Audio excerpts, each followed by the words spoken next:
limesisitiza kuwa bado linaendelea kumsubiri Humphrey Polepole kufika katika ofisi ya mkurugenzi wa upelelezi wa makosa ya jinai DCI ili kutoa maelekezo kuhusiana na tuhuma mbalimbali alizozitoa kupitia mitandao wa kijamii. Kwa mujibu wa taarifa rasmi iliyotolewa leo Jumatatu Oktoba 6 mwaka 2025 na msemaji wa jeshi la polisi ofisini kwake Dodoma, Polepole alitumiwa wito wa kisheria kutakiwa kuripoti katika ofisi hiyo kwa ajili ya mahojiano, lakini hadi sasa hajatekeleza agizo hilo.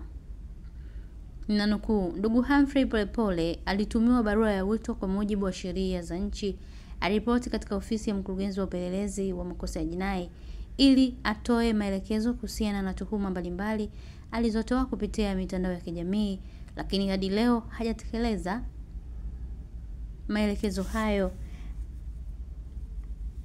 amesema Misime kupitia taarifa hiyo. Jeshi la polisi pia linaeleza kuwa linachunguza taarifa zinazosambaa mitandaoni kutoka kwa baadhi ya ndugu wa Polepole wanaodai kuwa ametekwa, likibainisha kuwa hatua ya uchunguzi wa awali zinaendelea ili kubaini ukweli wa madai hayo. Tumeanza kufanyia kazi taarifa hizo ili kupata ukweli wake, limeeleza